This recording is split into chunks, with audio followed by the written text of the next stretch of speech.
নমস্কাৰ সকলোকে পুনৰবাৰ স্বাগতম জনাইছোঁ। আশা কৰোঁ সকলো ভালে আছে।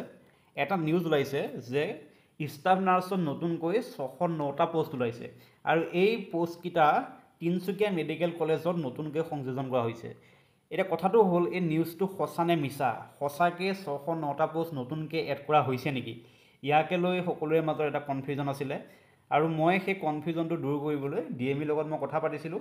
ঠিক আছে, DME লৈ মই মেইল পঠাইছিলোঁ আৰু তিনিচুকীয়া মেডিকেল কলেজৰ যিগৰাকী সন্মানীয় প্ৰিন্সিপাল ছাৰ, মই তেখেতৰ লগতো মই ফোনত কথা পাতিছিলোঁ।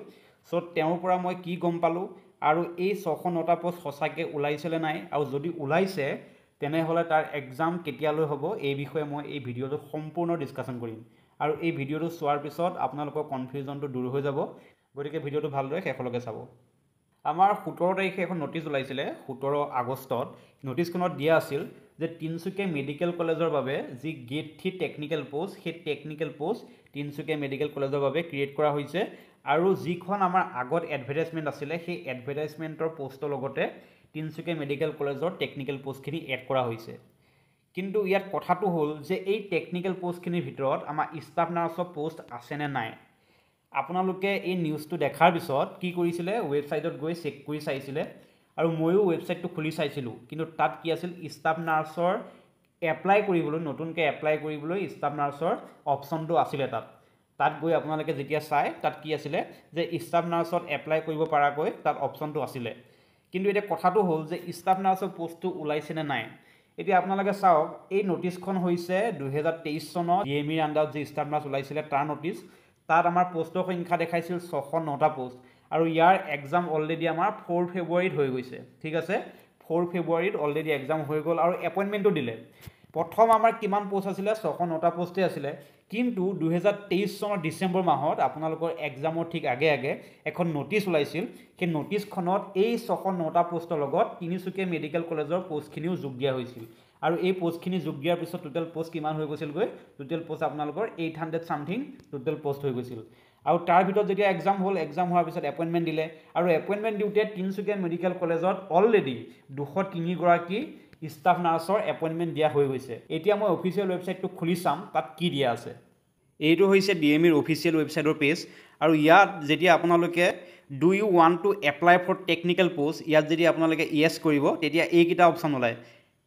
ঠিক আছে, আৰু ইয়াৰ ভিতৰত কালিলৈকে, অৰ্থাৎ মই আজি ভিডিঅ'টো আপলোড কৰিছোঁ 24 আগষ্ট, কিন্তু 22 আগষ্টলৈকে ইয়াত কি হৈ আছিলে, ইয়াত ষ্টাফ নাৰ্ছৰ অপশ্যনটো আছিলে।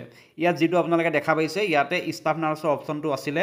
তাত আপোনালোকে এইদৰে ক্লিক কৰি এপ্লাই কৰিব পৰা হৈ আছে আৰু এইটো আছিল তেওঁলোকৰ টেকনিকেল মিষ্টেক। ঠিক আছে, আৰু এই টেকনিকেল মিষ্টেকটো তেওঁলোকে শুধৰণি কৰিলে আৰু এতিয়া ইয়াৰ পৰা ষ্টাফ নাৰ্ছৰ অপশ্যনটো উঠাই দিয়া হৈছে। আপোনালোকে খুলি চাব পাৰে তেওঁলোকৰ যি অফিচিয়েল ৱেবছাইট, তাত ষ্টাফ নাৰ্ছৰ অপশ্যনটো উঠাই দিয়া হৈছে। ইয়াত এতিয়া কোনো ষ্টাফ নাৰ্ছত এপ্লাই কৰিব পৰা ব্যৱস্থা নাই। সেই নটিচখন কেৱল তিনিচুকীয়া মেডিকেল কলেজৰ যি বাকী টেকনিকেল পোষ্টসমূহ আছে, যেনেকৈ আপোনাৰ লেবৰেটৰী এছিষ্টেণ্ট, ECG টেকনিচিয়ান, এই পোষ্টবোৰৰ বাবেহে সেই নটিচখন দিয়া হৈছিলে। ইয়াত কোনো ষ্টাফ নাৰ্ছৰ পোষ্টৰ কথা দিয়া হোৱা নাই। কিন্তু অফিচিয়েল ৱেবছাইটত যেতিয়া আপোনালোকে খুলি চায়, তাত ষ্টাফ নাৰ্ছৰ এপ্লাই কৰিব পৰাকৈ অপশ্যন দি থৈ দিছিলে, তাত টিক মাৰিব পৰা হৈ আছিল। কিন্তু এই বিষয়ে মই তেওঁলোকৰ টেকনিকেল টিমৰ লগত মই কথা পাতিলোঁ আৰু আমাৰ যি সন্মানীয় প্ৰিন্সিপাল ছাৰ তিনিচুকীয়া মেডিকেল কলেজৰ, মই তেখেতৰ লগতো কথা পাতিলোঁ আৰু DME লৈ মই মেইলো কৰিছিলোঁ আৰু তাৰপিছত এইটো কনফাৰ্ম হ'ল যে কোনো ধৰণৰ নতুনকৈ ষ্টাফ নাৰ্ছৰ পোষ্ট ওলোৱা হোৱা নাই। তিনিচুকীয়া মেডিকেল কলেজৰ যি ষ্টাফ নাৰ্ছৰ ভেকেঞ্চি আছিলে তাৰ ৰিকুৱাৰমেণ্ট অলৰেডি হৈ গৈছে আৰু টোটেল কিমান গৰাকী দিছিলে, 203 গৰাকী দিছিলে। আৰু এই যিখন নটিচ ওলাইছে সেই নটিচখন কেৱল মাত্ৰ যি আমাৰ ষ্টাফ নাৰ্ছৰ বাহিৰে বাকী টেকনিকেল পোষ্ট আছিল তাৰ বাবেহে ওলোৱা হৈছে। ঠিক আছে, এতিয়া আপোনালোক কনফাৰ্ম হ'ল যে আমাৰ DMEত নতুনকৈ কোনো ষ্টাফ নাৰ্ছৰ পোষ্ট ওলোৱা নাই। ঠিক আছে, কিন্তু তথাপিও আপোনালোকে মন বেয়া নকৰিব, কাৰণ আমাৰ ৰেলৱে ৰিক্ৰুইটমেণ্ট বৰ্ডত নতুনকৈ ষ্টাফ নাৰ্ছৰ ভেকেঞ্চি ওলাইছে। টোটেল আমাৰ 713টা পোষ্ট ওলাইছে। চ' এইটো আপোনালোকৰ বাবে এটা সোণালী সুযোগ। ইয়াৰ অনলাইন এপ্লিকেশ্যন আৰম্ভ হৈ গৈছে 17 আগষ্টৰ পৰা আৰু লাষ্ট ডেট হৈছে 16 ছেপ্টেম্বৰ 2024। চ' ইয়াত আপোনালোকে এপ্লাই কৰিব পাৰিব আৰু পোষ্টটোৰ নাম হৈছে নাৰ্ছিং ছুপাৰিনটেণ্ডেণ্ট।